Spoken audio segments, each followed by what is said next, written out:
The United States is preparing to shrink its military footprint in Syria, paving the way for Turkey to potentially step up its influence over Syrian security.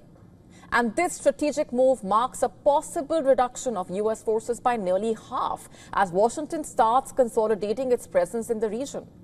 According to reports by Reuters and Israeli media, American defense officials have already tipped off their Israeli counterparts about this upcoming troop reduction. This troop reduction may start as soon as within the next 2 months, and that has sent alarm bells ringing in Jerusalem. Israel reportedly fears the vacuum created by a thinning American presence. It will embolden Ankara to actually expand its reach into Syria, is what is feared.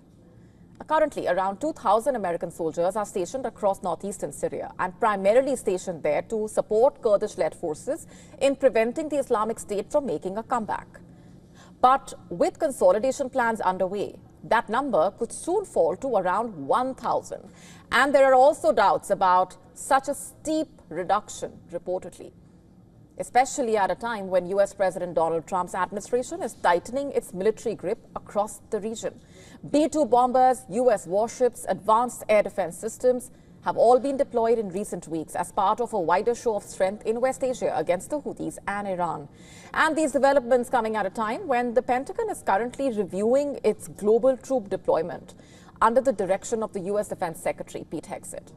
Last month itself, a secret Pentagon memo revealed that the U.S. military is being realigned to counter a potential Chinese invasion of Taiwan while reducing its presence in other global hotspots.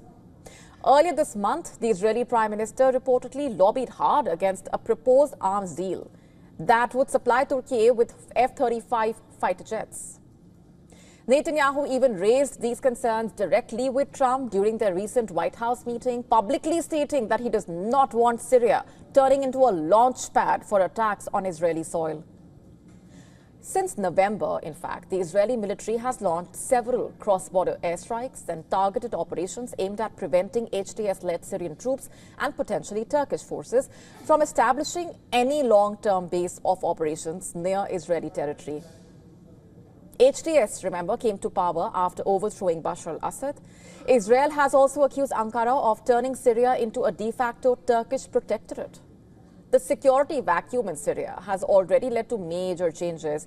The Kurdish-led Syrian Democratic Forces recently inked a deal with the Damascus government to integrate their government bodies and security forces with the central government. And that agreement was reportedly brokered with U.S. approval.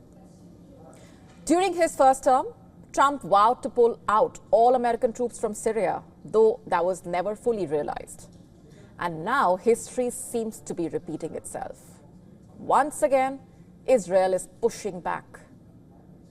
Israel argues that every inch the U.S. retreats gives Turkey more room to assert control. Whether the U.S. withdraws its troops or alters its plan remains to be seen. The decision could very well determine who calls the shots in post-Assad Syria, whether that's Washington, Ankara, or someone else entirely.